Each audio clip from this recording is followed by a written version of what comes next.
शेखर कोइराला भन्ने मान्छे मेरो त कर्मचारी हो, उहाँभन्दा त मै नेता हुने। यति भन्दाखेरि चाहिँ अहिले अलिकता चाहिँ सुन्नेलाई कतिपय अप्ठ्यारो लाग्ला। म 20 वर्ष अगाडि स्वास्थ्य राज्यमन्त्री हुँदा उहाँ हाम्रो कर्मचारी हो। म निरन्तर म कहीँ आराम गरेर बसेको त छैन, म कहीँ काजमा गएको त छैन। म पनि 42-43 वर्ष भइसक्यो निरन्तर म यो पार्टीमा लगाएर काम गरेको मान्छे। तपाईँ कल्याण गुरुङजी भन्नुभयो, बिचरा उहाँ चाहिँ एउटा सोझो गुरुङको छोरा, केन्द्रीय सदस्य हुनुहुन्छ। उहाँलाई स्पष्ट खाका बोकेर हिँड्नु भएको छ अहिले। के बोक्नु भएको छ? उहाँहरूले के बोक्नु भएको? सुन्नुहोस् न, सूर्यबहादुर थापाजीले एउटा कुरा के भन्नुहुन्थ्यो भने, कहिले यहाँ भाषण गर्दा पार्लियामेन्टमा एउटा चराले चाहिँ रुख हाँगा भाँचिदिन्छु भनेर चाहिँ त्यहाँ कराउँछ अरे, अनि त्यो चराको खुट्टा देख्दाखेरि त्यो रुख हाँगा भाँचिन्छ थाहा हुन्छ त्यहाँ भन्ने गरेको थियो क्या। खुट्टी देख्दै चाल पाइयो भन्ने प्रसङ्ग छैन। त्यस कारणले यो कुरा भन्न पाइन्छ, कुरा राख्न पाइन्छ, लोकतान्त्रिक पार्टी हो, लड्न पनि पाइन्छ। कुरा बुझ्नु भएन? चुनाव लड्न पनि पाइन्छ। म तपाईँलाई सोध्छु, तपाईँ पत्याउनुहुन्छ कि पत्याउनुहुन्न? त्यस कारणले गर्दाखेरि त्यहाँ अरू पनि छन्। मलाई त म तँ भने म प्रश्नमा चाहिँ भनिदिने मान्छे एक थरी छन्। अब 2-4जना साथीभाइ राख्यो, भाषण के गर्ने भनेर लेखन लगाए, अनि आफ्नै नेताहरूलाई गाली गलौज गरिदियो। नेतालाई गाली गर्ने भएपछि तपाईँले बोलाइदिइहाल्नुहुन्छ, मिडियाका साथीहरूले बोलाएपछि झन् चर्की विरोध गरिदिने। अब मसला चाहिँ यो मिडियालाई पनि चर्की गाली गर्ने। त्यसले बोकेको छ। सुन्नुहोस्, युवा, म पनि युवा हुँ, र युवा नेता भन्नेहरूले मैले अघि भने जस्तो के खाका बोकेर चाहिँ उहाँहरू आउनु भएको छ, के कार्ययोजना बोकेर आउनु भएको छ, उहाँले के गर्नु भएको छ, तपाईँले एकछिनलाई मानिलिउँ। कङ्ग्रेसी जनबाट के आएको छ भने देउवाले योभन्दा नबिगारिदिए हुन्थ्यो भन्ने कुरा पनि अहिले बनाउने को मलाई बताइदिनु न। ल बनाउँछु भनेर आउने को छ काङ्ग्रेसभित्र? मलाई यति कुरा चाहिँ तपाईँले भनिदिनुहोस्, तपाईँले नै भनिदिनुहोस्। 101 नेता हुनुहुन्न, दर्जन जति नेता हुनुहुन्छ, उहाँले भन्नुभएको छ त हाम्रा एजेन्डा छन्, हामी नेतृत्वमा आउँछौँ, हामीले देश बनाउँछौँ, पार्टी बनाउँछौँ भन्नुभएको छ। सुन्नुहोस्, यहाँ मलाई एउटा नेता देखाउनुहोस्, म चाहिँ यो एजेन्डा बोकेर काङ्ग्रेसभित्र भएको कमी कमजोरीलाई यो कारणले चाहिँ यो तरिकाले म माथि उठाउँछु, देउवाजीले यो कुरामा कमी कमजोरी गर्नुभयो, यो कुरालाई यसरी, यो कुरालाई यसरी, म राष्ट्रिय राजनीतिमा यसरी हिँड्छु, काङ्ग्रेसलाई यसरी हाँक्छु भनेर कसले भनेको छ? या व्यक्ति नतोकौँ, तर सुन्नु न, म शेखर शशाङ्कदेखि कल्याण गुरुङसम्मका त एजेन्डाहरू त बाहिर आइसकेका छन्। तपाईँ पत्याउनुहुन्छ? अब नेतृत्व ठ्याक्कै देउवालाई नै दोहोऱ्याउनु पर्ने कारण यहाँले के देख्नु भयो हो? यो भन्दै गर्दा दोस्रो र तेस्रो तहका नेताहरूलाई असर गर्दैन? म यहीँबाट सुरु गर्न थालेँ। सुन्नुहोस्, मैले अहिले पनि भने म प्रष्ट बोल्ने मान्छे। अहिलेको महाधिवेशन अब दोस्रो तेस्रोलाई असर पर्ला नपर्ला म जान्दिनँ। अहिले मैले सुरुदेखि भन्दै आएको छु, यो एक टर्म चाहिँ सभापतिमा शेरबहादुर देउवाज्यूलाई नै सहयोग गर्ने मेरो एक सूत्रीय कार्यक्रम हो, र अहिले हुने पनि उहाँ नै हो, सभापति बन्ने पनि उहाँ नै हो। ठकुवा गरेर भन्छु म। कसरी आधारहरू पनि बताइदिनुहोस्। म भन्दैछु, र उहाँलाई बनाउनु पर्ने कारण के पनि छ भने सभापतिमा आकाङ्क्षा गर्ने नेताहरू धेरै हुन्छ। तपाईँले यहाँ त दोस्रो होइन तेस्रा पनि धेरै हुनुहुन्छ। एक थरीलाई चाहिँ आफ्नो उम्मेदवारी सभापति घोषणा गर्ने, सभा महामन्त्रीसम्म भयो भने हुन्थ्यो भन्ने पनि छन् होइन। एक थरीलाई बन्नै पायो हुन्थ्यो भने पावर जान कसलाई इच्छा हुँदैन। र अहिले शेरबहादुर देउवा नै किन चाहिने भन्ने मेरो धारणा हो। एउटा धारणा के हो भने अहिले नेपाली काङ्ग्रेसले यो राष्ट्रिय राजनीतिको मियोको रूपमा काम गर्नुपर्ने, अभिभावकीय भूमिका निर्वाह गर्नुपर्ने, हाम्रो नेतृत्व काङ्ग्रेसको नेतृत्वमा बनेको संविधानलाई अक्षरश यसलाई पालना गर्दै सङ्घीय लोकतान्त्रिक गणतन्त्रलाई संस्थागत रूपमा विकास गर्नुपर्ने र त्यसै ढल्या छैन नि। जुनसुकै प्रधान के अरे मन्त्री बने पनि एउटा जिएमसम्म उहाँले अर्कोलाई नियुक्ति गर्न दिनुभयो, र अब राष्ट्रियताको कुरामा गर्नुहुन्छ भने त्यो छर्लङ्ग भइसक्यो। हामीले भन्नै पर्दैन, त्यो देखियो। चुच्चे नक्सा छापेको किताब ढुसी आएर एउटा स्टोरमा बसेको छ, बाँडिया छैन, कहाँ पुग्यो थाहा छैन। त्यसपछि आएर अहिले चाहिँ कस्तो स्थिति देखियो, अब सबलाई उजागर छ, त्यसले भन्नु जरुरी छैन। र उहाँको अधिनायकवादी शैली र भ्रष्टाचारजन्य क्रियाकलापहरू यदि मौलाउन थाल्यो कि उहाँकै पार्टीका नेता कार्यकर्ताहरू पनि उहाँको चाहिँ टार्गेट बन्न थाल्यो। लास्टमा आएर अलिकति बोल्यो कि सिधै दिइहाल्ने, अलिकति बोल्यो सिधै हाल्ने। यो स्थितिमा नेपाली काङ्ग्रेसले चाहेर नचाहेर, म त चाहेर भन्दा नचाहेको 5 वर्ष हामी प्रतिपक्षमा बस्छौँ, जनताले हामीलाई यही म्यान्डेट दिएको छ भनेर बस्दाखेरि पनि सुख नदिएर कम्युनिस्ट पार्टीकै नेताहरूले तपाईँले र यो राष्ट्रको नेतृत्व गरिदिनु पर्छ भने हो नि त, सरकारको नेतृत्व गरिदिनु पर्छ भने हो नि त। त्यसैले अहिले कस्तो पर्सनालिटी चाहिन्छ काङ्ग्रेसभित्र भने एउटा यस्तो टावरिङ पर्सनालिटी चाहियो जो कम्प्रोमाइजिङ क्यान्डिडेट पनि हुन सकोस्।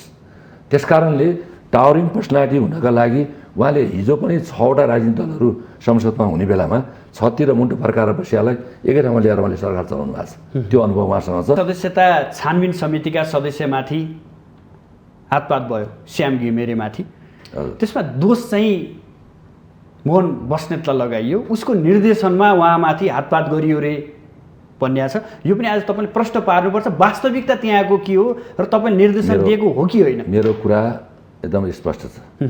म कहिले पनि आफ्ना कुरा लुकाउने मान्छे होइन। मेरो कुरा चाहिँ स्पष्ट रूपमा राख्ने मान्छे हुँ। त्यस कारणले श्याम घिमिरेजीलाई हातपात गरे होइन। भएको के रहेछ भनेदेखि अब श्याम घिमिरेजीका पनि केही कमी कमजोरी भए। सिन्धुपाल्चोक जिल्लाको क्षेत्र नम्बर 1 को क्षेत्रीय उपसभापति कुमार लामा लगायतका केही साथीहरू, उनी चाहिँ गाउँपालिकाको अध्यक्षको उम्मेदवार पनि हुन्। उनको क्रियाशील काङ्ग्रेसको विधान अनुसार वडा तहदेखि लिएर पालिका हुँदै प्रदेश हुँदै क्षेत्रले अनुमोदन गरेर केन्द्रमा पठा भन्ने सुने र उहाँले होइन, उहाँले बाटो छेक्नुभयो, हाम्रो कुरा सुन्नुहोस् भनेर। अब त्यतिकैमा चाहिँ उहाँले मलाई कुटपिट गर्यो, मलाई चाहिँ लात्ताले हान्यो, मुक्का हान्यो भनेर इन्टरभ्यू नै दिएको पनि मैले सुने, मैले पनि सुने। त्यसपछि अनि उहाँलाई चाहिँ उजुरी पर्न गयो, क्षेत्रीय सभापतिले कुट्यो भनेर चाहिँ उजुरी पर्यो। उजुरी परेपछि पदाधिकारीको बैठकमा ल कुटपिट गरे अब छानबिन गर भनेर अनुशासन समितिलाई पठाइदिनु भयो। अनुशासन समितिमा गएपछि छानबिन त गर्नु पर्यो। त्यसपछि सबैको माग के रह्यो भने त्यहाँ CCTV क्यामेरा छ, त्यहाँ फुटेज हेर्न सकिन्छ, क्यामेरा ल्याएर त्यो हेरिदिनुहोस्। मैले पनि त्यही भन्ने, मेरो पनि नाउँ जोडेर अलिअलि आयो। आएपछि मैले तपाईँकै नेतृत्वमा यहाँले पठाउनु भयो भन्ने कुरा त बाहिर चर्चामा आयो। मैले यसलाई धेरै प्रतिक्रिया दिएर भन्न पनि चाहिनँ होइन। बाहिर त हेर्नुहोस् अहिले यहाँ चाहिँ साँच्चै भने नि मैले यो बाढी पहिरो कोरोनामा यो धेरै काम नगरे भए यो कुरा धेरै आउँदैन थियो होला। सायद यसले पनि कतिपयलाई चित्त बुझिरहेको छैन। त्यसपछि जोडजाड पारेर लेख्नु। तपाईँलाई आरोप त लागेको छ कि बाहिर बसेर 25-30 जना गुन्डा पठाएर म भन्दैछु अनुशासन समितिले कारबाही गरेर पार्टीबाट निष्कासन गरे मान्छेहरूलाई क्रियाशील सदस्यता इन्ट्री गराएर राखिदिएछ भने त्यहाँ चाहिँ त्यो अरू कार्यकर्ताले के भन्छ? अनि त्यो सम्बन्धित स्थानीय जिल्ला यो क्षेत्रको नेतृत्वहरूले त्यो गलत भयो भन्नु पर्दैन? त्यसमा विवाद सुल्झिसकेको अवस्था होइन, सुल्झिया छैन। सुल्झिन्छ। तर मैले बुझेसम्म ती मान्छेलाई क्रियाशील सदस्यता दिन सकिने अवस्था पनि छैन, किन विधानले नै निष्कासन गरिसकेको छ। र अर्को कुरा, इन्ट्रेस्टिङ कुरा सुन्नुहोस्, सिन्धुपाल्चोकको विवाद कसरी गराइयो लास्टमा भने रसुवा र सिन्धुपाल्चोक बाँकी रह्यो अरे। रसुवा चाहिँ यो नयाँ शक्ति पार्टीको समायोजनका सम्बन्धी विवाद भयो अरे। सिन्धुपाल्चोकमा चाहिँ राप्रपासँगको समायोजनको कुरालाई लिएर विवाद भयो अरे।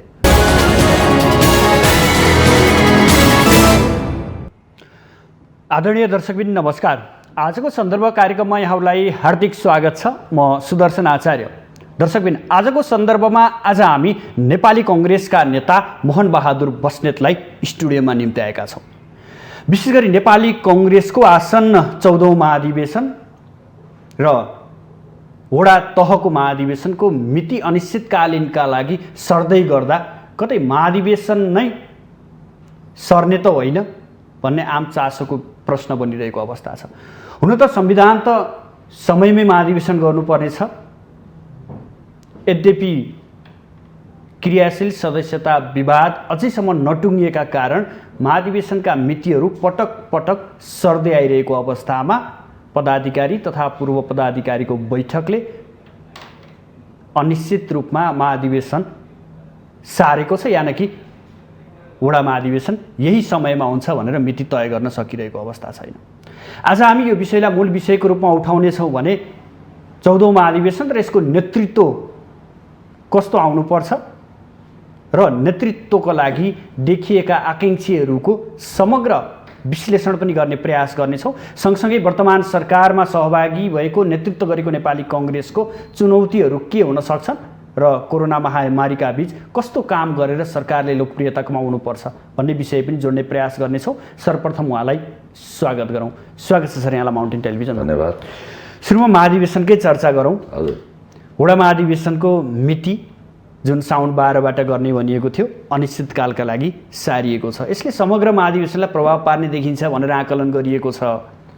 तपाईँले भन्नुभएको जस्तो अहिले जो 12 गतेबाट वडा महाधिवेशन सुरु हुनुपर्ने भयो हाम्रो क्रियाशील सदस्यताको विवाद नै नटुङ्गिसकेको कारणले क्रियाशील सदस्यता छानबिन समितिले तोकिएको समयमा आफ्नो प्रतिवेदन दिन नसकेको कारणले गर्दाखेरि वडाको महाधिवेशन 12 गते हुनुपर्ने कुरा चाहिँ स्थगित भएको छ र मलाई लाग्छ यसलाई चाहिँ अलिकता व्यापक रूपमा छलफल गरेर र यो 12-13 गतेसम्ममा चाहिँ क्रियाशील छानबिन समितिले आफ्नो प्रतिवेदन बुझाउँछ कि भन्ने आकलन गरेको छ। उहाँहरूले भन्नुभएको छ 12 गते बिहान 9 बजेसम्म हामीले बुझाउँछौँ त्यो आकलन त्यो भएको छ र उहाँले त्यसरी भन्नु पनि भएको छ।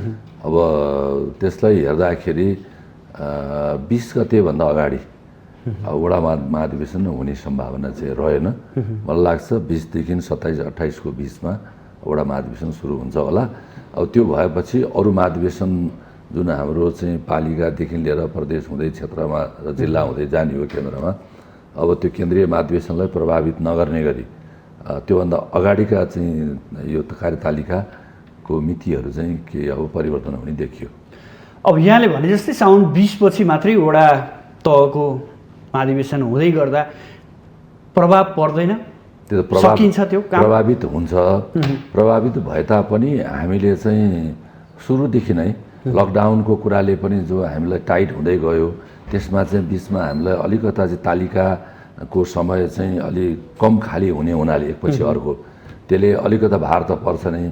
तैपनि अब सबैले लागेर काम गर्न थालेपछि 20 गते पनि वडा महाधिवेशन सुरु होला भन्ने मलाई लाग्दैन। मैले 20 र 27 को बिच कुरा मलाई 26-27 तिर सुरु हुन्छ भन्ने मेरो आकलन हो। अब त्यस्तो हुँदाखेरि पनि सबै खाले महाधिवेशनहरूलाई बिचमा 2 दिन त्यो धकेलेर जाँदाखेरि काम गर्न सकिने चाहिँ सम्भावना हुन्छ र भने नेपालमा त दूर दराजमा गाउँहरू छ, एउटा वडामा आउन त एक दिन पुरा लाग्ने दिन लाग्ने ठाउँ छ। सबै तपाईँले भन्नुभएको जस्तो नेपालको भौगोलिक अवस्थालाई हेर्दाखेरि र अहिले कोरोनाको चाहिँ महामारीको कारणले हामीलाई समस्याहरू छन्, हामीलाई अप्ठ्याराहरू छन्। त्यति हुँदा हुँदै पनि गर्नै नसक्ने भन्ने चाहिँ होइन, सकिन्छ भन्ने लाग्छ मलाई चाहिँ। तर धेरै कठिन छ महाधिवेशन गर्न। एउटा त संविधान त गर्नै पर्ने बाध्यता छ, अर्कोतर्फ तपाईँहरूले कतै यो बिचको जुन संरचना छ जिल्लादेखि लिएर प्रदेश संरचना छ यसलाई स्थगित गरेर तल्लो तहदेखि एकैचोटि केन्द्रीय महाधिवेशन गर्ने भन्ने प्रसङ्ग पनि उठ्याएको छ भनिन्छ नि। त्यो भन्दा पनि हुन त राजनीतिमा सम्भावनाका खेल जे पनि हुनसक्छ, त त्यति हुँदा हुँदै पनि हामीलाई समस्या भने चाहिँ पालिकाहरूको महाधिवेशन चाहिँ चाहे नगरपालिका हो चाहे गाउँपालिका हो, कतिपय नगरपालिकामा 15,000, 20,000, 25,000 क्रियाशील सदस्य भएको हुनाले त्यो क्रियाशील सदस्यहरूले नै नगरको प्रमुख निर्वाचित गर्ने कुराहरू चाहिँ एक किसिमको आम चुनाव जस्तै हुने हुन्छ। त्यसकारणले त्यसको निर्वाचन प्रक्रिया चाहिँ चेन्ज हुन सक्छ कि, जस्तै उदाहरणको लागि यो अलिअलि छलफलको विषय पनि बनेको छ। हामीले पनि यी कुराहरूलाई सुझाव दिएका छौँ। क्रियाशील सदस्यले पालिकाको चुनाव नगराइकन क्षेत्रीय प्रतिनिधिहरूले नै गराइदियो भने अब त्यसको सङ्ख्या कम हुने हुनाले कोरोनाको बेलामा यो भिडभाडको जुन खतरा छ त्यसबाट सङ्क्रमितहरू बढ्ने अवस्था त्यसलाई चाहिँ रोक्नका लागि के हसाउनु भयो भने त्यसले मद्दत गर्ने हुनाले सबै क्रियाशील सदस्यहरूले निर्वाचन गर्ने नभइकन त्यसलाई चाहिँ पार्टीभित्र चाहिँ आन्तरिक सहमति गरेर भोलि चाहिँ महाधिवेशनमै लिएर गएर वा त्यो काङ्ग्रेसको आवश्यक निकायले जसले यसलाई संशोधन गर्ने अधिकार राख्दछ त्यो बेलामा अनुमोदन गर्ने गरी अहिले चाहिँ यसको चुनावी प्रक्रियामा त्यो ढाँचा अलिकति चेन्ज गर्ने किसिमले जान सक्ने अवस्था पनि हुनसक्छ। त्यति भयो भने जिल्ला अधिवेशन, क्षेत्रीय अधिवेशन र राष्ट्रिय अधिवेशनै गर्ने बेलामा पनि भोलि सबै एकै ठाउँमा जम्मा भएर नगरिकन जिल्लामा चाहिँ अब मतपेटिकाहरू राखेर निर्वाचन अधिकारी खटाएर जिल्लाबाटै केन्द्रीय अधिवेशन गर्न सक्ने सम्भावना नै हुन्छ नि। तर तयारी त गर्नुपर्ने हो, तर निकै समय कम छ क्या। अहिले हाम्रो सबैभन्दा विवादास्पद कुरा भनेको क्रियाशील सदस्यता हो। क्रियाशील सदस्यताको कुरा टुङ्गिसकेपछि अरू कुराहरूमा त्यस्तो विवादित भएर बस्नुपर्ने अवस्था छैन। निर्वाचन समितिले आफ्नो कारबाही अगाडि बढाउँछ त्यस कारणले मैले अघि भने जस्तो खालि एउटा गाउँपालिका र नगरपालिकाको बिचमा चुनाव गर्दाखेरि चाहिँ सबै क्रियाशील सदस्यले मतदान गर्नुपर्ने अवस्था चाहिँ अहिलेको कोभिडको कारणले हामीलाई समस्या हुन सक्दछ। त्यसमा चाहिँ हामीले त्यसको निर्वाचन प्रक्रियालाई चेन्ज गऱ्यौँ भने मलाई लाग्छ त्यस्तो सुरु अरू समस्या रहँदैन। यहाँले विश्वस्त गराइदिनुहोस् कि आम नेपाली कार्यकर्ता नेताहरूलाई महाधिवेशन सर्दैन, तोकिएकै समयमा महाधिवेशन हुन्छ? हामीले सार्ने हामीसँग तपाईँले अहिले नै पृष्ठभूमि भन्न सक्नुभयो, संवैधानिक हामीलाई छुट नै छैन, हामीलाई अडेस लाग्ने ठाउँै छैन। त्यस कारणले सरिहालेछ भने पनि अब जुन भदौको चाहिँ हामी 16 गते भनौँला, 15 गते भनौँला, अथवा त्यसमा 20 भनौँला, त्यहाँभन्दा धेरै पर्यन्त। अर्को आकलन कसरी गरिरहेछ भने वर्तमान सरकारमा कङ्ग्रेसको सरकार छ, आफ्नो सरकार हुँदा कतै अध्यादेशबाट पनि यो समय थप दिने काम चाहिँ गर्दैन भन्ने कुरा पनि आइरहेको छ। हाम्रो पार्टी सभापतिज्यूले तोकिएको मितिमा राष्ट्रिय अधिवेशन गर्ने गरी सबैले आफ्नो क्षेत्रमा काम गर्नुहोस्, यसमा यो डेट सार्न चाहँदैनौँ, हामी सार्न मिल्दैन, जहिले तोकेको त्यही दिन सम्पन्न हुने गरी तयार गर्नुहोस् भनेर चाहिँ उहाँको निर्देशन छ। त्यसैले सबै तहका चाहिँ जसले जे यो भूमिका खेल्न पर्ने हो उहाँहरू रात बिहान गरेर काम गरिरहेको अवस्था हो। शनिबार पनि पार्टी कार्यालय खुलेर बसिया हुन्छ। त्यस कारणले गर्दा अहिले अलिकता युद्ध स्तरमा काम भइरहेको अवस्था भावनाले त्यस्तो अवस्था नआउला। तपाईँले यसो भन्दै गर्दा पार्टी कार्यालयमा धर्ना छ, आमरण अनसन बसिरहेको अवस्था छ, हजुर, जसले गर्दा बुढा नीलकण्ठमा बैठक बस्नुपर्ने बाध्यता छ। यो लोकतान्त्रिक पार्टीमा कम्युनिस्टहरूको जस्तो भए लाठी हानेर त्यहाँ उठाएर लैसक्थे होइन, यो काङ्ग्रेस हो। त्यसैले काङ्ग्रेसभित्र आफूले लागेको कुरा, आफ्ना गुनासाहरू नेतालाई विरोध गर्ने, नेतालाई गालीगलौज पनि गर्ने, अब त्यसका विरुद्धमा चाहिँ शान्तिपूर्ण ढङ्गबाट प्रदर्शन गर्ने, आफ्ना कुरा राख्ने अधिकार चाहिँ यो पार्टीभित्र सबैलाई हुने हुनाले अहिले चाहिँ आफूलाई अन्याय परेको महसुस गरेका पार्टीका नेता कार्यकर्ता साथीहरू पार्टी कार्यालयमा तपाईँले भन्नुभएको जस्तो अनसन बसिरहेको अवस्था चाहिँ हो। र त्यही अवस्था भएकै कारणले त्यसकै तपाईँले नै भन्नुभएको जस्तो त्यसको प्रेसरले त्यसमा के छ त, त्यसको तथ्य त्यसमा के छ त, मार्ग के अप्ठ्यारो परेको छ, त्यो कुराले लिएर चाहिँ पदाधिकारीहरूको बैठक बसेर पनि त्यसलाई शुद्ध सम्बोधन कसरी गर्न सकिन्छ भनेर छलफल भइरहेको पनि सत्य हो। यो जुन विवादित जिल्लाहरू छ, प्रदेशहरू, स्थानीय तहहरू छ, निकै पेचिलो बनाएको छ अरे। त्यहाँ व्यक्तिगत कारणको, व्यक्तिगत इगोको कारण यस्तो समस्या देखिएको भनेर आमरण अनसनमा बसेका व्यक्तिहरूले बताउँदै गर्दा कतै कङ्ग्रेस पनि आफ्नो व्यक्तिगत, आफ्नो गुटगत रूपमै क्रियाशील वितरणमा लाग्या त होइन नि? यसमा 100% निष्पक्ष भएको कुरा त होइन, केही तलमाथि भागै छ र जसलाई अधिकार प्रत्यारोहण गरेका छ उहाँहरूले पनि आफ्नो ढङ्गले धेरै दुःख गर्नुभएको छ, राम्रो काम गर्नुभएको छ, खट्नु भएको छ। त्यति हुँदाहुँदै पनि अहिले विभिन्न जिल्लाका गुनासाहरू सुन्दाखेरि उहाँहरूबाट नि केही कमी कमजोरी पक्कै भएको छ। यो अब त्यस कारणले नै यो परिस्थिति आएको हो। र ती कमी कमजोरीहरूलाई हटाउँदै काहीँ भएका केही मिस्टेकहरू भएका छन् भने त्यसलाई चाहिँ सच्याउँदै त जानु पऱ्यो नि एउटा प्रजातान्त्रिक लोकतान्त्रिक पार्टीले। त्यस कारणले चाहिँ कतिपय जिल्लामा विवाद भइरहेको अवस्थामा सच्याउँदै गएको अवस्था पनि हो, कति थोरै जिल्लामा बाँकी रहेको अवस्था पनि छ। त्यसलाई पनि त्यसको सत्य तथ्य के हो, काङ्ग्रेसको विधान छ, निर्देशिका छ, नियमावली छ होइन, यी सबै कुराहरूलाई हेर्दै त्यसपछि अहिले कतिपय विषयहरूमा चाहिँ त्यो विवाद टुङ्ग्याउन अप्ठ्यारो परेको कारणले यसलाई केही मापदण्डहरू पनि बनाइएको छ। ती कुराहरूमा चाहिँ छिरेर ती कुराहरूको सेरोफेरोमा रहेर निर्णयमा पुग्नुपर्ने हुन्छ। निर्णयमा पुग्छ नै। यत्रो एउटा चाहिँ डेमोक्रेटिक पार्टीमा यी कुराहरू पहिला पनि धेर थोर हुने गर्थे, तर यो वर्ष चाहिँ अलिकता बढी फरक ढङ्गले देखिएको पक्कै हो र क्रियाशील सदस्यता पनि बढेको अवस्था हो। पार्टीको विधानले पनि प्रतिनिधिहरूको सङ्ख्या बढाएको अवस्था हो। त्यस कारणले गर्दाखेरि सबै चिज बढ्दै आएको छ, राजनीतिक महत्त्व पनि बढे जस्तो देखिन्छ। त्यसैले अलिक विवादहरू पनि अलिअलि बढ्दै गएको छ। यो भन्दै गर्दा तपाईँको गृह जिल्लालाई पनि जोडौँ।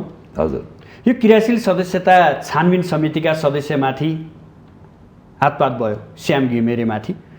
त्यसमा दोष चाहिँ मोहन बस्नेतलाई लगाइयो, उसको निर्देशनमा उहाँमाथि हातपात गरियो रे भन्ने छ। यो पनि आज तपाईँले प्रश्न पार्नुपर्छ, वास्तविकता त्यहाँको के हो र तपाईँ निर्देशन दिएको हो कि होइन? मेरो कुरा एकदम स्पष्ट छ। म कहिले पनि आफ्ना कुरा लुकाउने मान्छे होइन। मेरो कुरा चाहिँ स्पष्ट रूपमा राख्ने मान्छे हुँ। त्यस कारणले श्याम घिमिरेजीलाई हातपात गरे होइन। भएको के रहेछ भनेदेखि अब श्याम घिमिरेजीका पनि केही कमी कमजोरी भए। सिन्धुपाल्चोक जिल्लाको क्षेत्र नम्बर 1 को क्षेत्रीय उपसभापति कुमार लामा लगायतका केही साथीहरू, उनी चाहिँ गाउँपालिकाको अध्यक्षको उम्मेदवार पनि हुन्। उनको क्रियाशील काङ्ग्रेसको विधान अनुसार वडा तहदेखि लिएर पालिका हुँदै प्रदेश हुँदै क्षेत्रले अनुमोदन गरेर केन्द्रमा पठाए। जिल्ला कमिटीले उनको चाहिँ क्रियाशील इन्ट्री गराइदिएन। हेर्नुहोस्, एउटा कार्यकर्ता 20औं-25औं वर्ष पार्टीमा ल्याएर काम गरेको छ, जो उपसभापति आफै छ। त्यसपछि आएर चाहिँ जो गाउँपालिकाको अध्यक्षको उम्मेदवार पनि छ, प्रत्याशी हो, उनको क्रियाशील कटाइदियो। अब उनीहरूलाई माफ माग भनिदिने, सभापतिसँग माफ माग्नु अनि क्रियाशील तिम्रो आउँछ भनिदिने, माफ माग्नु पर्ने। त्यसपछि अर्को प्रमोद लामा भन्ने एकजना भाइ छन्, त्यो करिब 12-13 वर्ष अगाडि माओवादीबाट काङ्ग्रेसमा प्रवेश गरेको माओवादीको लडाकु हो। ऊ चाहिँ अब के भन्छ काङ्ग्रेसको त्यो भेगको एउटा खम्बाई हो। अब उनीलाई माफ माग भनेर श्याम घिमिरेजीले आफैले फोन गर्नुभएको छ। जिल्ला सभापतिले माफ माग्नु थियो, तिम्रो इन्ट्री हुन्छ अरे। उनको पनि काटिदिए, उनको पनि इन्ट्री नगरिदिए। यो चाहिँ माफ माग्नुपर्ने कारण चाहिँ के? म त्यही भन्दैछु। त्यो माफ माग्नुपर्ने कारण चाहिँ उहाँले प्रस्ट्याउनु पर्यो होइन। यो उहाँ छानबिन कमिटी भनेको के? छानबिन कमिटी भनेको तथ्य सत्य के छ, विधानले के भनेको छ, निर्देशिकाले के भनेको छ, वा कतिपय कुरा मापदण्ड बनाएर लाग गरे होला, त्यसमा के छ त्यो कुरा प्रश्न भइहाल्यो नि। कसैलाई माफ माग्नु भन्नु पनि जरुरी होइन, नम्बर 1। दोस्रो कुरा, नेपाली काङ्ग्रेस पार्टीलाई छोडेर अर्को पार्टीमा गएर गाउँपालिकाको उम्मेदवार भएका मान्छेहरू अनि स्वतन्त्र बागी उम्मेदवार, त्यो पनि गाउँपालिकाको अध्यक्ष भएका मान्छेहरू, यस्तालाई काङ्ग्रेसको विधानले नै स्पष्ट रूपमा पार्टीबाट निष्कासन भइसकेका छ। त्यस्ता मान्छेलाई जिल्लाले चाहिँ इन्ट्री गराए। वडा, गाउँपालिका र प्रदेश र क्षेत्रले अब त्यो कारबाही भएको मान्छेलाई पढ्ने कुरै भएन। तर जिल्लाले उसको फर्म भराएर इन्ट्री गराए होइन। त्यो गर्न हुन्न भन्ने खालको ती साथीहरूको क्षेत्रीय समितिका र त्यो अरू साथीहरू बनाए। त्रुटि त्यहाँनिरै रहेछ भने त्यतिखेर सच्याउनु पर्ने हो नि। अहिले अन्तिम अवस्थामा त्यो कुरा बुझ्नु भएन। म आउँदैछु। त्यसपछि आएर अर्को चाहिँ क्षेत्रीय सभापतिको वार्डमा, अहिले बालवाला क्षेत्रीय सभापति वार्डमा अरू केही साथीहरूले 15-20वटा क्रियाशील थपिदिनु पऱ्यो भन्न आएको छ। त्यो थपिदिनुहोस् न भनेर उहाँले चाहिँ भन्नुहुँदो रहेछ।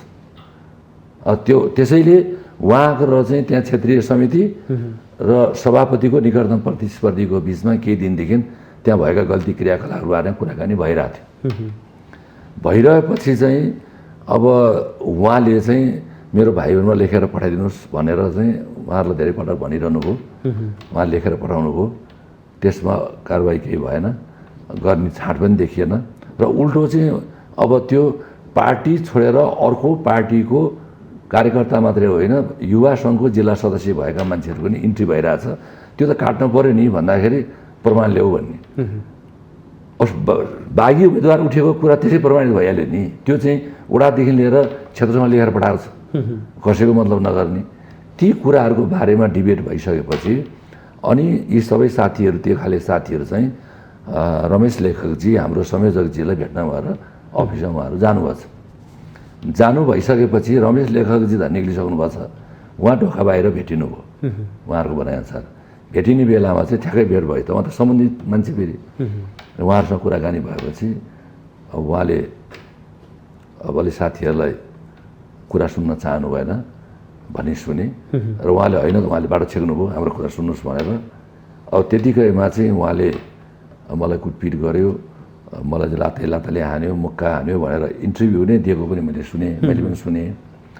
त्यसपछि अनि उहाँलाई चाहिँ उजुरी पर्न गयो। क्षेत्रीय सभापतिले कुट्यो भनेर चाहिँ उजुरी पर्यो।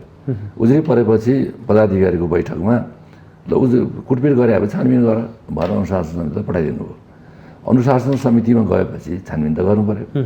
त्यसपछि सबैको माग के रह्यो भने त्यहाँ CCTV क्यामेरा छ, त्यहाँ फुटेज हेर्न सकिन्छ, क्यामेरा ल्याएर त्यो हेरिदिनुहोस्। मैले पनि त्यही भन्ने, मेरो पनि नाउँ जोडेर अलिअलि आयो।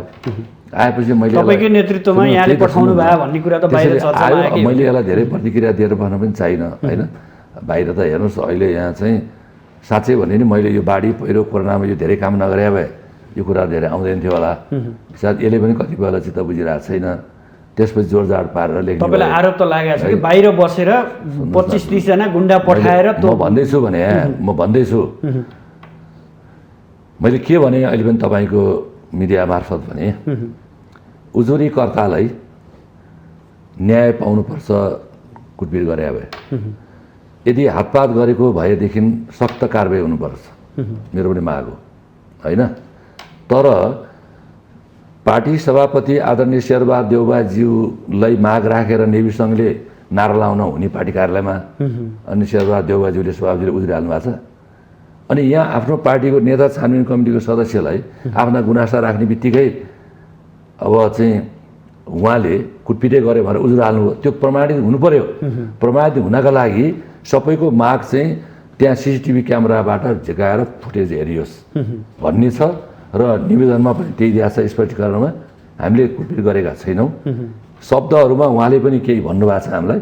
हाम्रा पक्षका साथीहरूले पनि शब्दहरूमा होइन तपाईँले यहाँ जान पाउनुहुन्न हाम्रो कुरा सुन्नुहोस्। भनाभन भएको कुरालाई चाहिँ केही शब्दहरूको बारेमा ठुलो स्वरले बोलेका कुरा दुवै पक्षको छ। फुटेजको न्युज मैले पनि सुनिसकेँ होइन। दुवैतर्फ भनाभन भएको छ। हातपात भएको छैन। त्यसलाई अतिरञ्जित गरेर प्रचार प्रसार गराएको हो। मेरो पार्टीको एउटा चाहिँ केन्द्रीय सदस्य मेरो अभिन्न मित्र होइन। मैले चाहिँ त्यहाँ यसो गरेर उसो गरेर भन्नुपर्ने कुरा पनि छैन। जो साथीहरूलाई अन्याय परेको छ उहाँहरू गएर रमेश लेखकजी संयोजकजीलाई भेट्न जाने बेलामा उहाँ ढोकामा फेला भएपछि दोहोरो कुरा मात्रै भएको हो। र अहिले पनि म तपाईँको मिडियाबाट भन्न चाहन्छु कि गलत काम केही पनि गरेको छ कुटपिट भन्ने कारबाही त गर्नै पर्छ। कारबाही होस्। होइन गलत गरेको छैन भने झुट्टा उजुरी दिएर अतिरञ्जित ढङ्गले प्रचारबाजी गर्नलाई त कारबाही गर्नुपर्ने हुन्छ होला। उहाँले त सोही दिन नै सार्वजनिक मिडिया मार्फत बोलिसक्नु भएको छ मलाई हातपात गरिएकै हो, मलाई लात मारिएकै हो भनेर स्पष्टै भन्नुभएको छ। भने मैले भने के भने अहिले यो सिसिटिभी क्यामेरा त्यत्रो पैसा खर्च गरेर राख्ने काम के छ? त्यो त्यसमा लगेर उसले झिकाइसक्यो। छानबिन समितिले अनुशासन समितिले फुटेज झिकाइसकेको छ, हेरिसकेको छ। तपाईँलाई यो पनि मैले बताइदिएँ। हेरिसकेको छ, झिकाइसकेको छ। तपाईँले पनि हेर्नुभयो होला पक्कै। मैले आफूले हेरिनँ तर मैले त्यहाँ चाहिँ सम्बन्धित मान्छेहरूलाई हेरेका मान्छेहरूलाई मैले सुनिसकेँ। के पनि भएको छैन। हातपात भएको अवस्था होइन छैन। यस्ता कुरालाई यो यसरी गलत तरिकाले अतिरञ्जित गराएर अनि त्यसपछि तपाईँसँग श्याम घिमिरेको सम्पर्क भयो कि भएन? तपाईँहरू बिच कुराकानी भएको छ? सुन्नुहोस्, मेरो उहाँसँग राम्रो रिलेसन छ होइन। अब चाहिँ के भन्छ मेरो साथी हो, मेरो सहयोगी हो, मेरो पार्टीको मान्छे हो। त्यस कारणले गर्दाखेरि उहाँलाई कुटपिट मैले फेरि भनिसकेँ कुटपिटै भएको भने कारबाही जो भयो नि गर्नुपर्छ। तर कुटपिट भएको रहन्छ भन्ने कुरा प्रमाणित भइसकेको छ। त्यसरी अतिरञ्जित घटनालाई अतिरञ्जित गर्नु कुरा चाहिँ यो दुःखद कुरा हो। र अब त्यसले चाहिँ उहाँलाई पनि नाफा भएको छैन। कसैलाई पनि नाफा हुँदैन त्यो कुरा। कार्यकर्ताहरू पनि उहाँले गुमाउनु पर्ने हुन्छ। गुमाउनु पर्यो नि। आफ्ना कार्यकर्ताहरूलाई चाहिँ झुटा उजुरी गरेर चाहिँ अब चाहिँ अनुशासन समितिसम्म पुर्याएपछि त उहाँलाई नोक्सान त हुन्छ नि। तर त्यो मात्रै होइन, पार्टीलाई पनि यदि यस्ता क्रियाकलाप हुँदै गयो भने पार्टीलाई पनि राम्रो त गर्दैन। तर नभएको कुरा घटना चाहिँ अतिरञ्जित तरिकाले प्रचार गरियो। यो कुरा फुटेज हेर्नेले मलाई भनिसक्नु भएको छ र अनुशासन समितिका सदस्यहरूसँग मा पनि आपसमा उहाँहरू छलफल भइसक्यो। कुरा बुझ्नु भएन? त्यो केही भएको छैन। विवाद सुल्झियो कि सुल्झेन? अर्को पाटो अब सुन्नुहोस्, विवाद सुल्झिन्छ कि नसुल्झिने भन्ने बित्तिकै नभएको घटनालाई भयो भनेर प्रचार गर्ने भनेकै विवाद बढाउने हो। त्यस कारणले विवाद चाहिँ सुल्झिने नसुल्झिने भन्ने विषयमा त्यहाँ ठुलो विवादै छैन। जहिले पनि विवाद देखाइएको छ। अनि अनुशासन समितिले कारबाही गरेर पार्टीबाट निष्कासन गरेका मान्छेहरूलाई क्रियाशील सदस्यता इन्ट्री गराएर राखिदिएछ भने त्यहाँ चाहिँ त्यो अरू कार्यकर्ताले के भन्छ? अनि त्यो सम्बन्धित स्थानीय जिल्ला यो क्षेत्रको नेतृत्वहरूले त्यो गलत भयो भन्नु पर्दैन? त्यसमा विवाद सुल्झिसकेको अवस्था होइन, सुल्झिया छैन। सुल्झिन्छ। तर मैले बुझेसम्म ती मान्छेलाई क्रियाशील सदस्यता दिन सकिने अवस्था पनि छैन। किन विधानले नै निष्कासन गरिसकेको छ। र अर्को कुरा इन्ट्रेस्टिङ कुरा सुन्नुहोस्, सिन्धुपाल्चोकको विवाद कसरी गराइयो लास्टमा भने रसुवा र सिन्धुपाल्चोक बाँकी रह्यो अरे। रसुवा चाहिँ यो नयाँ शक्ति पार्टीको समायोजनका सम्बन्धी विवाद भरे, सिन्धुपाल्चोकमा चाहिँ राप्रपासँगको समायोजनको कुरालाई लिएर विवाद भरे भनेर सूचना यसरी जारी भएको छ। विवाद गराएको विषयमा र पदाधिकारीमा को चाहिँ मिटिङमा पठाइएको बारेमा, यो चाहिँ क्रियाशील छानबिन समितिले आफूले पदाधिकारी बैठकमा पठाइएको बारेमा। तर वास्तविकता सुन्नु न, वास्तविकता चाहिँ के हो भने सिन्धुपाल्चोक जिल्लाको राप्रपाको चाहिँ आधिकारिक मान्छे जो अहिले केन्द्रीय सदस्य पनि हुनुहुन्छ सुनिल थापाजीको टिमको समायोजनमा, उहाँहरूले आधिकारिक रूपमा सिन्धुपाल्चोकमा कुनै राप्रपाको विवाद छैन, हामीले उजुरी दिएका छैनौँ, त्यस कारणले यो झुट्टा कुरा हो भनेर उहाँहरूको प्रेस विज्ञप्ति तुरुन्त आइसक्यो। प्रेस विज्ञप्ति आइसकेपछि त त्यो विवाद टुङ्ग्याउनु पर्दैन। उसो भन्नुहोस् नियत कहाँनिर छ? नियत त्यही व्यक्तिगत स्वार्थमा छ। छानबिनमा बसेका मान्छेहरूलाई प्रभावित गरिएको छ केही मान्छेहरूबाट। काम कसले गर्यो त्यसपछि त्यो पनि खुलाइदिनुहोस्। काम कसले, यो काम कसले गरिरहेछ यो पनि भनिदिनुपर्छ यहाँले। त्यसपछि आएर त्यो त सुन्नु, त्यो त हामीलाई धेरै प्रेसर छ भनेर उहाँहरू नै भन्दै हिँड्नुहुन्छ भनेर सुनेको छु मैले। मसँग त त्यसरी मलाई प्रेसर छ, मलाई भन्नुभएको छैन मलाई। त्यस कारणले उहाँहरूले अब भन्नु, मलाई तपाईँहरूलाई म प्रतिप्रश्न गर्न चाहन्छु, राप्रपासँगको समायोजनको कारणले विवाद छ भन्ने, राप्रपाले हाम्रो विवाद छैन भनेर प्रेस विज्ञप्ति निकाल्ने, अनि त्यहाँ चाहिँ उजुर गर्ने 17 जना को रहेछन् भन्दा एउटा 2 जना राप्रपाबाट आएको कार्यकर्ता, 15 जना काङ्ग्रेसहरू।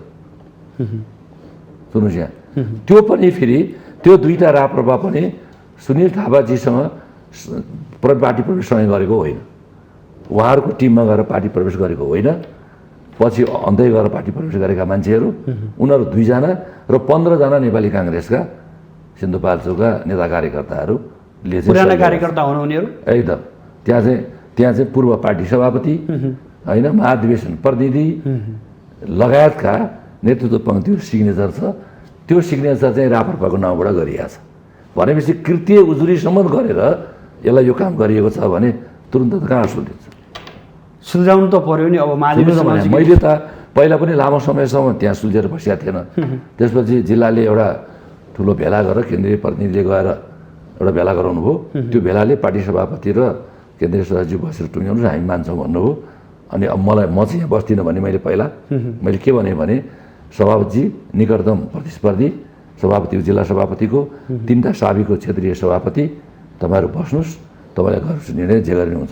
तर दायित्व यहाँको छ, प्रमुख दायित्व छ, तपाईँले सुझाउनै पर्ने अवस्था छ भने। अनि मैले त्यो भेलाले त्यो ग्रुपले चाहिँ के गर्यो भनेदेखि सभापति र केन्द्रीय सदस्य भएर टुङ्ग्याउनुहोस्, हाम्रो सहमति छ भनेपछि मैले के भने सभापतिजीलाई टुङ्ग्याइदिनुहोस्, मेरो समर्थन छ भन्ने सिद्धिहालेँ होइन। अब तर फेरि अहिले सुन्नुहोस् यस्तो तरिकाले लागिरहेछ भनेपछि राप्रपाको उजुरीमा भन्ने नाउँबाट काङ्ग्रेसको महाधिवेशन प्रतिनिधि र पूर्व सभापतिहरू लागेर बसेर उजुरी हालेको छ।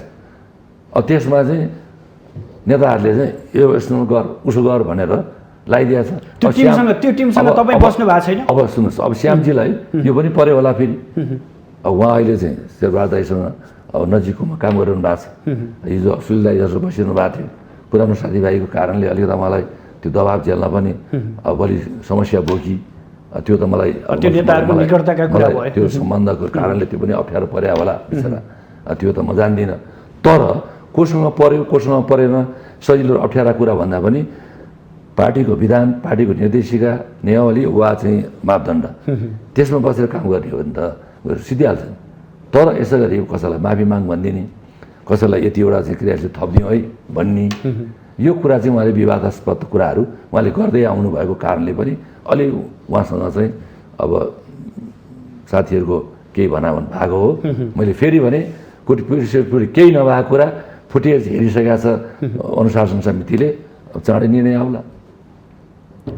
अब यो तर अब फेरि सुन्नुहोस्, अब चाहिँ मैले सुनेको यसरी 17 जना मान्छेहरूमा 15 जना पुराना काङ्ग्रेसहरूले नै राप्रपाको नाउँबाट उजुरी दिएपछि अब उनीहरूको नाउँमा त्यो कृत्य गरियो भनेर अरू उजुरी दिन तयार भएर भइहाल्छ नि। त्यो त कृत्य भयो नि त होइन, अधिवेशन त प्रभावित गर्ने काम भयो नि त, कृत्य नाटक गरेर झट्टै विवाद सुल्झिने त म चाहिँ मेरो सिधा कुरा के हो भने म 20 वर्ष पार्टी सभापति भएँ सिन्धुपाल्चोकको। मेरो पालामा कहिले यस्तो विवाद पनि आएन, कहिले यस्ता कुरा निक्लिँदैन। टिकट बाँड्ने बेलामा पनि गाउँ सभापतिहरूलाई नै मैले ब्ल्यान्ड टिकटमा सही गरेर पठाइदिन्थेँ होइन, सबै टुङ्गिन्थ्यो। अब केही समस्या थिएन। क्रियाशील अब एउटा मापदण्ड थियो, अनि त्यसपछि आएर हाम्रो विधान थियो, निर्देशिका हुन्थ्यो र त्यसको एउटा सिस्टमभित्र बसेर हामी दिन्थ्यौँ, केही हुँदैन थियो। गलत काम गर्न खोजेपछि गलत काम निम्त्याउँछ होइन र। एउटा गलत त्रुटि गऱ्यो अर्को त्रुटि जन्मिन्छ, अर्को त्रुटि गऱ्यो अर्को त्रुटि जन्मिन्छ। त्यसमा फेरि नेतृत्व पङ्क्तिले आफ्नो र अर्का भएर चाहिँ आफ्नोलाई जे गर्ने हुने भन्न थालेपछि अप्ठ्यारो हुन्छ। म अहिले नाउँ तोकिरहन चाहन्न, जान हुँदैन भन्दै समायोजनै जिल्लामा नहुँदा पनि केन्द्रबाट नेताहरू गएर एका पक्षमा गएर समर्थन गरेर भाषण गरेर आउँथे। त्यस कारणले गर्दा अब म चाहिँ अब यो विशेष गरी बाढी पहिरो कोरोनामा म धेरै खटेर हिँडेको मान्छे र अर्को कुरा पार्टीले दुईवटा जिम्मेवार दिएछ। खेलकुद विभाग पनि ठुलो विभाग हो, जिल्ला मात्रै होइन, म अब मैले देशभरि हिँड्नु छ। म प्लानिङ गरिरहेको छु। अहिले 32वटा जिल्ला बाढी पहिरोबाट प्रभावित भइसकेको छ। 65जना भन्दा मान्छेहरू बढी मरिसकेका छन्।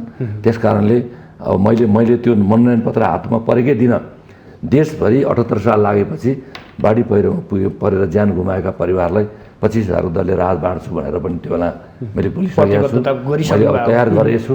अब यो बाँड्ने क्रममा र पार्टी लगाएको जिम्मेवारी होइन, हिजो खेलकुदमा विभागले राम्रो काम गर्यो भनेर होला, बाढी पहिरो चाहिँ कोरोना भूकम्पमा राम्रो काम गरेकै अलि पृष्ठभूमिलाई हेरेर होला मलाई चाहिँ पार्टीले होइन, सिङ्गो पार्टीले केन्द्रीय समिति निर्णय गरेर मलाई जिम्मा दिएको छ। यो भन्दै गर्दा कार्यकर्ता लगाएर सदस्य कुट्यो भन्ने पनि आउँछ फेरि पछि। सुन्नुहोस् न, यो आउने कुरा त आउँछ होइन, आइसकेपछि के हो भन्ने कुरो पनि थाहा हुन्छ। थाहा भइसकेपछि के हुन्छ भने यसलाई यति राम्रो काम गरेर हिँड्दा पनि यसका बारेमा गलत प्रचार गर्ने त कम रहन्छन् भनेर फेरि सहानुभूति बढ्छ। पक्कै पनि त्यो भोलिको दिनले देखाउँछ। अब हामी अधिवेशनको थोरै चर्चा गरौँ जसको नेतृत्वको कुराहरू निकै सरगर्मी देखिन्छ। तपाईँले समय समयमा भन्दै आउनु भएको छ सभापति देउवालाई नै फेरि सभापतिको रूपमा दोहोऱ्याउनु पर्छ भन्ने पनि सुनिन्छ। अन्य आकाङ्क्षी हेर्दाखेरि कङ्ग्रेसमा दर्जन जति आकाङ्क्षीहरू छन्। अब नेतृत्व ठ्याक्कै देउवालाई नै दोहोऱ्याउनु पर्ने कारण यहाँले के देख्नुभयो हो? यो भन्दै गर्दा दोस्रो र तेस्रो तहका नेताहरूलाई असर गर्दैन? म यहीँबाट सुरु गर्न थालेँ। सुन्नुहोस्, मैले पनि भने म प्रश्न बोल्ने मान्छे। अहिलेको महाधिवेशन अब दोस्रो तेस्रोलाई असर पर्ला नपर्ला म जान्दिनँ। अहिले मैले सुरुदेखि भन्दै आएको छु, यो एक टर्म चाहिँ सभापतिमा शेरबहादुर देउवाज्यूलाई नै सहयोग गर्ने मेरो एक सूत्रीय कार्यक्रम हो र अहिले हुने पनि उहाँ नै हो, सभापति बन्ने पनि उहाँ नै हो। ठोकुवा गरेर भन्छु म। कसरी आधारहरू पनि बताइदिनुहोस्। म भन्दैछु र उहाँलाई बनाउनु पर्ने कारण के पनि छ भने सभापतिमा आकाङ्क्षा गर्ने नेताहरू धेरै हुन्छ। तपाईँले यहाँ त दोस्रो होइन तेस्रा पनि धेरै हुनुहुन्छ। एक थरीलाई चाहिँ आफ्नो उम्मेदवारी सभापति घोषणा गर्ने सहमहामन्त्रीसम्म भयो भने हुन्थ्यो भन्ने पनि छन् होइन। एक थरीलाई बन्नै पाए हुन्थ्यो भने पावर जान कसलाई इच्छा हुँदैन। र अहिले शेरबहादुर देउवा नै किन चाहिने भन्ने मेरो धारणा हो। एउटा धारणा के हो भने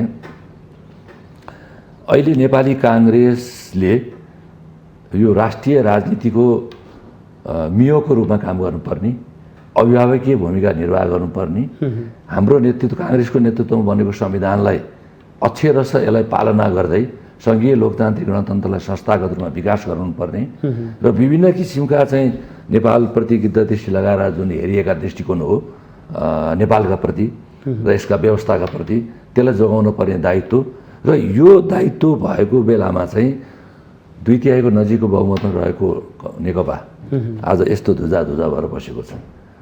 तत्कालीन प्रधानमन्त्री केपी ओलीजीले 2/3 नजिकको चाहिँ आफ्नो चाहिँ सङ्ख्यालाई आज तहस नहस पारेर उहाँको के स्वरूप देखियो, कसरी सरकारबाट चाहिँ घौरे ठ्याक लगायो उहाँकै कार्यकर्ताहरूले देखिसकेका छ। र त्यो त्यत्तिकै भएको छैन। त्यो चाहिँ आज ओडादेखि केन्द्रसम्म भ्रष्टाचारजन्य क्रियाकलापहरू कम्युनिस्ट पार्टीमा चाहिँ नेतृत्वको संरक्षणको कारणले, म सिधा भन्छु, केपी ओलीजीकै संरक्षणको कारणले आज देशमा भ्रष्टाचार कसरी मौलाएको छ। सार्वजनिक खरिद ऐनलाई लत्याएर, म त सार्वजनिक लेखा समितिमा झन् 1 दशकभन्दा बढी बसेर काम गरेको छु। त्यस कारणले सार्वजनिक खरिद ऐनलाई लात हानेर अरबौँ रुपियाँको ठेका पैसा उहाँले आफूले दिनुभएको छ। यो आर्थिक स्रोत बढी परिचालन गर्ने संस्थाहरू प्रधानमन्त्री सबै मन्त्रीको प्रधानमन्त्री यी सबै मन्त्रालय अन्तर्गत पर्ने निकायहरूमा प्रधानमन्त्री कार्यालयको ठ्याक्कै मातामा राखिएको छ। धेरै राजस्व सम्बन्धी महत्त्वपूर्ण चाहिँ निकायहरू होइन केको लागि। त्यसपछि आएर उहाँले चाहिँ नियुक्तिका प्रक्रियाहरूमा हेर्नुहोस्, अब यो सरकार त्यसै ढलेको छैन नि, जुनसुकै मन्त्री बने पनि एउटा जिएमसम्म उहाँले अर्कोलाई नियुक्ति गर्न दिनुभयो। र अब राष्ट्रियताको कुरामा गर्नुहुन्छ भने त्यो छर्लङ्ग भइसक्यो, हामीले भन्नै पर्दैन, त्यो देखियो। चुच्चे नक्सा छापिएको किताब ढुसी आएर एउटा स्टोरमा बसिएको छ, बाँडिएको छैन, कहाँ पुग्यो थाहा छैन। त्यसपछि आएर अहिले चाहिँ कस्तो स्थिति देखियो, अब सबलाई उजागर छ, त्यसले भन्न जरुरी छैन। र उहाँको अधिनायकवादी शैली र भ्रष्टाचार जन्य क्रियाकलापहरू यदि मौलाउन थाल्यो कि उहाँकै पार्टीका नेता कार्यकर्ताहरू पनि उहाँको चाहिँ टार्गेट भन्न थाल्यो। लास्टमा आएर अलिकति बोल्यो कि सिधै दिइहाल्ने, अलिकति बोल्यो सिधै हाल्ने। यो स्थितिमा नेपाली काङ्ग्रेसले चाहेर नचाहेर, म त चाहेर भन्दा नचाहेको 5 वर्ष हामी प्रतिपक्षमा बस्छौँ, जनताले हामीलाई यही म्यान्डेट दिएको छ भनेर बस्दाखेरि पनि सुख नदिएर कम्युनिस्ट पार्टीकै नेताहरूले ल्याउनु तपाईँले यो राष्ट्रको नेतृत्व गरिदिनु पर्छ भने हो नि त, सरकारको नेतृत्व गरिदिनु पर्छ भने हो नि त। त्यसैले अहिले कस्तो पर्सनालिटी चाहिन्छ काङ्ग्रेसभित्र भने एउटा यस्तो टावरिङ पर्सनालिटी चाहियो जो कम्प्रोमाइजिङ क्यान्डिडेट पनि हुन सकोस्। त्यसकारणले टावरिङ पर्सनालिटी हुनका लागि उहाँले हिजो पनि 6वटा राजनीतिक दलहरू संसदमा हुने बेलामा छत्तिर मुन्टो फर्काएर बसियालाई एकै ठाउँमा ल्याएर उहाँले सरकार चलाउनु भएको छ। त्यो अनुभव उहाँसँग छ। यता केपी ओलीजीले आफ्नै पार्टी पनि चलाउन सक्नु भएन। त्यसैले अहिलेको स्थितिमा राष्ट्रिय नेता उहाँ हो र कम्प्रोमाइजिङ क्यान्डिडेट पनि उहाँ हो, सबले स्वीकार्ने, र टावरिङ पर्सनालिटी पनि उहाँ हो, 4 पटकसम्म प्रधानमन्त्री भइसकेको मान्छे। त्यसैले काङ्ग्रेसको सभापति मात्रै खोज्ने बेला छैन अहिले। काङ्ग्रेसले यो देशको अभिभावक खोज्नु परेछ। राष्ट्रपति प्राविधिक रूपमा महामहिम राष्ट्रपति जो राष्ट्रपति भए पनि उहाँ केपी ओलीजीको एउटा कार्यकर्ता, निर्देशित कार्यकर्ताको रूपमा राष्ट्रपतिजी हुनुहुन्छ। त्यो भन्दै गर्दा तपाईँले देउबा सबैभन्दा कमजोर सभापतिको रूपमा पनि त चित्रण गरिरहेछ। कसरी गरेछ? जसले कोइराला फ्यामिलीको त्यत्रो रजगजलाई चाहिँ विरासत छोडेर चुनाव जितिया मान्छे, अनि 4 पटकसम्म प्रधानमन्त्री भएको छ। पार्टीभित्र पनि उहाँलाई सभापति चुनाव जितेर भयो, अन्तर पार्टीमा पनि उहाँले मिलाएर, मैले भने 6वटा पार्टीलाई चलाएर प्रधानमन्त्री हुनुभएको थियो, चलाउनु भएको थियो राम्रोसँग। त्यसपछि आएर अहिले पनि घरमा बसिरहेको अब देउबाजीलाई लौ न तपाईँ बाहेक यो देश कसैले चलाउन सक्दैन, हामीले चलाउन सकेनौँ, हाम्रा पार्टीले चलाउन सकेन, तपाईँले चलाइदिनु भनेर स्वीकारेको विषय यो त काङ्ग्रेसले मात्रै होइन कि राष्ट्रिय सहमतिको विषय भइसक्नु भयो शेरबहादुर देउबा। त्यसकारणले गर्दा अहिले यो हुनुभयो, पहिला पनि हुनुभएको थियो। मैले त वर्षौँदेखि यो एकपटक शेरबहादुर देउबै हो। मैले यही भनिरहेको थिएँ, मुलुकमा राजनीतिक यो अस्थिरतालाई जुन टुङ्ग्याएर एउटा अभिभावकीय भूमिका निर्वाह गरेर सबैलाई मिला, अहिले मधेस यत्रो के भन्छ लफडा भइरहेछ आन्तरिक रूपमा पार्टीगत रूपमा, यो सबैलाई मिलाएर लिएर जाने क्षमता भनेको उहाँसँग हो। र काङ्ग्रेसकोले राष्ट्रिय राजनीतिमा काङ्ग्रेसको अभिभावक भूमिका पहिलादेखि छ। काङ्ग्रेसले जतिखेर पनि सङ्कट परेको निकास दिने काङ्ग्रेस हो आजसम्मको इतिहासमा। र अहिले त्योभन्दा सबैभन्दा ठुलो समस्या अहिले आएको छ। यो समस्यालाई समाधान गर्न शेरबहादुर देउबाज्यूले चाहिँ तर 4 पटकसम्म कुनै उल्लेख्य काम गर्न नसकेको सभापति देउबा, प्रधानमन्त्री अहिले उहाँको उल्लेख्य काम गरेर तपाईँले भने जस्तै सबैलाई चिरेर अगाडि बढ्न सक्नुहुन्छ भने विश्वस्त त हुनु पर्यो नि। के काम गर्न नसके भने के उल्लेख्य काङ्ग्रेसले आफूले गरेका कामको नि मार्केटिङ गर्न सक्दैन। कम्युनिस्टहरू नभएको कुरा प्रचार गर्थे, अहिले नभएको कुरा प्रचार गर्दा गर्दा ठङ्रङ्ग ढल्या छन्।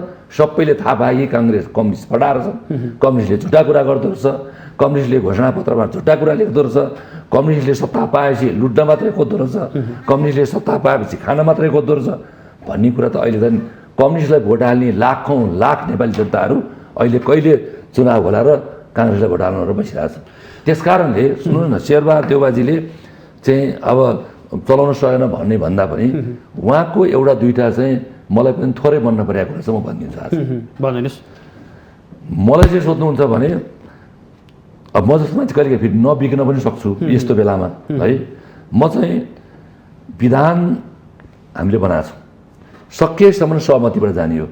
सहमतिबाट जान सकिएन भने लोकतान्त्रिक पार्टी त बहुमती कुरा पनि जानुपर्छ नि। त्यसैले धेरै कुराहरूमा साझा निकासका लागि सहमति हुन सकेन भने बहुमती प्रणाली पनि जानुपर्छ। तर उहाँको चाहिँ एउटा के रह्यो भने आज मिल्छ कि भोलि मिल्छ कि मिलाएरै जाउँ न, कसैको मन किन दुखाउने, मिलाएरै जाउँ भन्दाखेरि विभागहरू टाइममा गठन हुन सकेन। विद्यार्थी चाहे तरुण दल भन्नु, चाहे महिला सङ्घ भन्नु, चाहे चाहिँ भातृ सङ्गठनै अस्तव्यस्तै छन्। सुन्नु न भने त्यो के कारणले भयो? त्यो शेरबहादुर देउबाज्यू सभापतिज्यूको मात्रै कारण होइन, उहाँको चाहिँ त्यो लचिलो कुरा साथीभाइलाई सबलाई मिलाएर जाउँ भन्ने कुराले यो ढिला सुस्ती भयो है।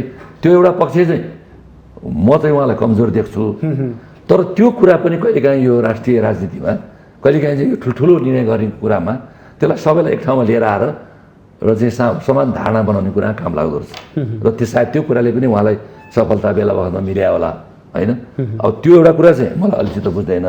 मैले त विवाह गठन गर्ने बेलामा त्यो 60 र 40 को मापदण्ड ननाडिकन भन्ने हो भने बसेकै छ।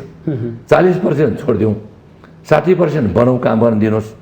उहाँहरूले बनाउनुहुन्छ, 40% आउँदै गर्छ काम त गरौँ न भनेको थियौँ। जस्तै मलाई खेलकुद विभाग जिम्मा दिनुभयो। मैले खेलकुद विभाग जिम्मा दिएपछि लकडाउन र कोरोनाको महामारीमा पनि हामी धेरै काम गऱ्यौँ। अहिले देशभरि रगत जहाँ समस्या पर्छ यो खेलकुद विभागहरू लोकतान्त्रिक खेलकुद सङ्घ दौडिहालेको छ। हामीले 17 जिल्लामा यो अभियान सुरु गरेका छौँ होइन। हामीले खेलकुदको गतिविधिलाई धेरै बढायौँ। सरकारले नगरेको बेला हामीले खेलकुदको गतिविधि गऱ्यौँ होइन। त्यस कारणले गर्दाखेरि चाहिँ अब हामीले कोरोना बिमा गरिदियौँ ओलम्पिकमा खेल्ने सेलेक्ट भएका खेलाडीहरूलाई। सरकारले चाहिँ यो 13औं साफका चाहिँ गोल्ड मेडलिस्टहरूलाई पैसा दिन्छु भने नबाँड्दाखेरि हामीले पैसा यो नगद सहितको सम्मान गर्ने घोषणा गऱ्यौँ होइन। कोभिडले लकडाउन भयो, हामीले रोक्यो, पछि सरकारले अलि दिन थाल्यो, हामीले चाहिँ जे होस् त्यो चाहिँ प्राइभेट सेक्टर भयो भने गरौँ भनेर हामी लागेनौँ। त्यसैले काम अरू पनि विभागले काम गरिरहनु भएको छ। हामी त साँच्चै अलि राम्रै अगाडि बढेका थियौँ, काम गर्न पाइएन। तपाईँ अहिले भातृ संस्थाको कुरा गर्नुहोस्, के कारणले यसको पूर्णता पाएको छैन भन्दाखेरि संस्थापन इतर ग्रुपहरूले उहाँहरूले चाहिँ त्यो सदस्यताको नामै दिन सक्नु भएन। पदाधिकारीमा कुरा मिल्यो, बाँडफाँड गरे, नपुग्ने भएपछि पदाधिकारी बढाए। सिटौलाजीलाई कतिजना, रामचन्द्रलाई कतिजना, वा अर्कोलाई कतिजना, अर्को बाँडे। अनि त्यो सदस्यता त धेरैले आकाङ्क्षी भए, त्यहाँ दिन सक्नु भएन भनेन, तर उहाँले नभनाइकन राखिदिनु भयो।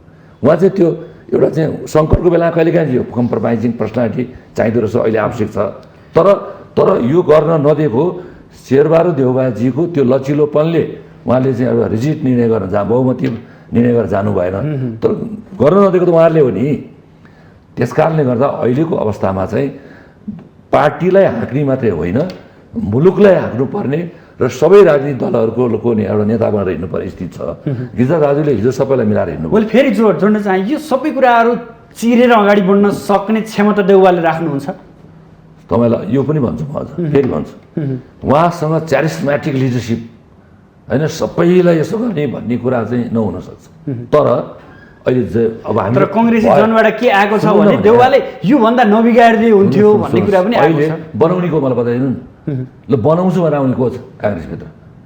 मलाई यति कुरा चाहिँ तपाईँले भनिदिनुहोस्, तपाईँले नै भनिदिनुहोस्। 101 नेता हुनुहुन्न, दर्जन जति नेता हुनुहुन्छ त, उहाँले भन्नुभएको छ त हाम्रा एजेन्डा छन्, हामी नेतृत्वमा आउँछौँ, हामीले देश बनाउँछौँ, पार्टी बनाउँछौँ भन्नुभएको छ त। सुन्नुहोस्, यहाँ मलाई एउटा नेता देखाउनुहोस्, म चाहिँ यो एजेन्डा बोकेर काङ्ग्रेसभित्र भएको कमी कमजोरीलाई यो कारणले चाहिँ यो तरिकाले म माथि उठाउँछु, देउबाजीले यो कुरामा कमी कमजोरी गर्नुभयो, यो कुरालाई यसरी, यो कुरालाई यसरी, म राष्ट्रिय राजनीतिमा यसरी हिँड्छु, काङ्ग्रेसलाई यसरी हाँक्छु भनेर कसले भनेको छ?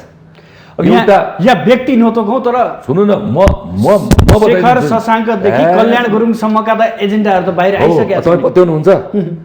शेखर कोइराला भन्ने मान्छे मेरो त कर्मचारी हो, उहाँभन्दा त मै नेता हुने।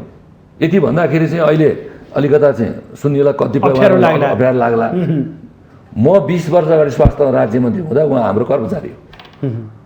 म निरन्तर म कहीँ आराम गरेर पैसा त छैन, म कहीँ काजमा गएको त छैन, म पनि 42-43 वर्ष भइसक्यो निरन्तर म यो पार्टीमा लगाएर काम गरे मान्छे। तपाईँ कल्याण गुरुङजी भन्नुभयो, बिचरा उहाँ चाहिँ एउटा सोझो गुरुङको छोरा, केन्द्रीय सदस्य हुनुहुन्छ। उहाँलाई खाका बोकेर हिँड्नु भएको छ अहिले। के बोक्नु भएको छ खाका? उहाँहरूले के बोक्नु भएको छ? सुन्नुहोस् न, सूर्यबहादुर थापाजीले एउटा कुरा के भन्नुहुन्थ्यो भने कहिले काहीँ भाषण गर्दा पार्लियामेन्टमा एउटा चराले चाहिँ रुख हाँगा भाँचिदिन्छु भनेर चाहिँ त्यहाँ कराउँछ अरे, अनि त्यो चराको खुट्टा देख्दाखेरि त्यो रुख हाँगा भाँचिन्छ भने थाहा हुन्छ त्यहाँ भन्ने गरेको थियो क्या। खुट्टी देख्दै चाल पाइयो भन्ने प्रसङ्ग। त्यस कारणले यो कुरा भन्न पाइन्छ, कुरा राख्न पाइन्छ, लोकतान्त्रिक चुनाव पार्टी हो, लड्न पनि पाइन्छ, कुरा बुझ्नु भएन, चुनाव लड्न पनि पाइन्छ। म तपाईँलाई सोध्छु, तपाईँ पत्याउनुहुन्छ पत्याउनुहुन्न? त्यस कारणले गर्दाखेरि त्यहाँ अरू पनि छन् फेरि। मलाई त म तँ भने म प्रश्न मान्छे भनिदिने मान्छे एक थरी छन्। अब दुई चारजना साथीभाइ राख्यो, भाषण के गर्ने भनेर लेखन लगाए, अनि आफ्नै नेताहरूलाई गाली गलौज गरिदियो। नेतालाई गाली गर्ने भएपछि तपाईँले बोलाइदिइहाल्नुहुन्छ, मिडियाका साथीहरूले बोलाएपछि झन् चर्की विरोध गरिदिने। अब मसला चाहियो मिडियालाई पनि, चर्की गाली गर्ने। कसले बगेको छ सुन्नुहोस्, युवा, म पनि युवा हुँ, र युवा नेता भन्नेहरूले मैले अघि भने जस्तो के खाका बोकेर चाहिँ उहाँहरू आउनु भएको छ, के कार्ययोजना बोकेर आउनु भएको छ, उहाँले के गर्नु भएको छ, तपाईँले एकछिनलाई माने ल्याउँ। भूकम्पको ठुलो महामारी भयो देशमा, होइन? त्यतिखेर पनि यो चाहिँ 18 जिल्ला पूर्ण रूपमा प्रभावित, जम्मा टोटलमा 32 जिल्ला प्रभावित थियो। कोरोनाले देशभरि नोक्सानी गर्यो। बाढी पहिरोले अहिले पनि 32 जिल्ला दुःख दिइरहेछ। अनि हाम्रा साथीहरू भाषण बढी गरिरहनु भएको छ कि कार्यक्रम लिएर, प्याकेज प्रोग्राम लिएर? मैले भने जनतालाई विपद परेको बेलामा चाहिँ के दिनुभएको छ, पार्टीलाई सङ्कट परेको बेलामा चाहिँ के यो कार्यक्रम? यहाँ सुन्नुहोस्, एउटा कुरा आफू राख्ने, अनि त्यो पदाधिकारीमै पाइन्छ कि भनेर हिँड्ने, लास्ट आवरमा उम्मेदवार दिने बेला भइसकेपछि केन्द्रीय सदस्यमा उम्मेदवार दिने, लौ न एउटा टिममा गयो, मलाई पहाडले पत्याएर तपाईँको टिम सबै बार्गेनिङका सब बार्गेनिङ। देउवाला त उपसभापति निधिले छोड्नुभयो, त्यत्रो विश्वास पात्रको रूपमा रहनु भएको, आजसम्म सँगै साथ दिएको व्यक्तिले छोड्नुभयो। अर्को कुरा, हिन्दू राष्ट्रको एजेन्डा पनि काङ्ग्रेसभित्र उठिरहेछ। यो मानेमा पनि कतै काङ्ग्रेस झन् कमजोर हुने त होइन भने सबैले, काङ्ग्रेस जस्तो पार्टीमा सबैले सबै खाले कुरा राख्न पाइन्छ, सबैले उम्मेदवार बन्न पाइन्छ भन्दैछु त म पनि सभादेखि लड्न पाउँछु, मैले इच्छा राखेँ भने दरगाह पाइहाल्छु, होइन? महाधिवेशन प्रतिनिधि भएर आउने बित्तिकै दरगाहमा केन्द्रीय सदस्यहरू स्वतः महाधिवेशन भइहाल्छ, सबै लड्न पाइन्छ, कुरा राख्न किन नपाइने? तर हुने को बनाउने कला भन्ने कुरामा मैले त आफ्नो धारणा राखेँ, उम्मेदवार हुन सबै पाइन्छ कि ठुलो कुरो। त्यसमा पनि तपाईँले अहिले दर्जनौँले आकाङ्क्षा राखेका छन् भन्नुभयो, राख्ने दर्जनौँ हुनसक्छन्, तर चुनावमा पनि मलाई लाग्छ 3-4 जना मतदानमा आउने नै स्थिति हुनसक्छ, 3-4 जना आउने अवस्था हुनसक्छ। अब चाहिँ सिनियर नेताहरूलाई जति उम्मेदवार बढी भयो उति फाइदा हो कि होइन? सिनियर नेताहरूलाई उम्मेदवार जति बढी भयो उति फाइदा हुन्छ। अन्तमा जोड्न चाहेँ, मैले अघि पनि प्रसङ्ग गरेको थिएँ, नीतिजीले सभापतिलाई छोड्नुको कारण चाहिँ के देख्नुहुन्छ यहाँले? त्यो त उहाँलाई सोध्नु, मलाई सोध्दा कहाँ उहाँको कुरो थाहा हुन्छ। छलफल त भयो होला नि पार्टीभित्र, यो कारण नीतिजी बाहिर जानु भएको छ भन्ने कुरा? केही छैन, सुन्नुहोस्, केही छैन। अब सबैलाई खुट्टा लागेपछि, हात लागेपछि छोरो ठुलो भएपछि अंश खोज्छ, मात्रै त्यही हो। त्यो के स्वाभाविक कुरा हो नि। भनेपछि उहाँलाई पनि अब चाहिँ उपसभापति भइहाल्नुभयो, शेरबहादुर देवाजीले उहाँलाई उपसभापति बनाएकै हो, उपसभापति भएपछि जाने ठाउँ कहीँ छैन, त्यही सभापति हो। त्यसमा चाहिँ उहाँले चाहिँ त्यहाँ बसेर विकल्प देखिएन, म लड्छु भन्दा के अस्वाभाविक भयो? त्यही नै हो कारण। अनि मैले बुझेको कुरा चाहिँ के हो भने, मैले बुझेको कुरा मैले अहिले नै भने, सबैको इच्छा आकाङ्क्षा एकछिनलाई मानिलिनुहोस्, केन्द्रीय सदस्य मात्रै भएको हो शशाङ्क, के अरे शेखर कोइराला र केन्द्रीय सदस्य भएको तपाईँले भने जस्तो गुरुङजीलाई त सभापति इच्छा छ भने उहाँ उपसभापति भयो भने सभापति हुन के इच्छा नहुनु, के ठुलो कुरा भयो? स्वाभाविक हो। हस्, यहाँसम्म आइदिनु, आफ्नो महत्त्वपूर्ण समय र महत्त्वपूर्ण विचार अभिव्यक्त गरिदिनु भयो, यसका लागि यहाँलाई विशेष आभार। ल, अहिलेको समसामयिक विषयमा मलाई आफ्नो केही धारणा राख्ने मौका दिनुभयो, त्यसैले तपाईँ, सुदर्शनजी र माउन्टेन टेलिभिजन परिवारलाई म हार्दिक धन्यवाद दिन चाहन्छु। धन्यवाद। आदरणीय दर्शकबिन, आज हामी खास गरेर नेपाली कङ्ग्रेसको 14औं महाधिवेशन र यसका एजेन्डाहरू र नजिकै गरेको महाधिवेशनमा वडा महाधिवेशनको मिति अनिश्चितकालका लागि सर्नु, कतै महाधिवेशन नै प्रभावित हुने त होइन भन्ने विषयमा केन्द्रित रह्यौँ। साथसाथै वर्तमान सरकारको नेतृत्व सम्हालिरहेको नेपाली कङ्ग्रेस र उसका चुनौतीहरू के हुन सक्छन् र 14औं महाधिवेशनको नेतृत्व कसको र कस्तो हातमा जानुपर्छ भन्ने विषय पनि हामी केन्द्रित रह्यौँ। यसका लागि आज हामीसँग स्टुडियोमा अतिथिको रूपमा नेपाली कङ्ग्रेसका नेता मोहनबहादुर बस्नेत हुनुहुन्थ्यो। भोलि नयाँ विषयवस्तु र नयाँ अतिथिका साथ उपस्थित हुनेछु। आजलाई भने बिदा दिनुहोस्। नमस्कार।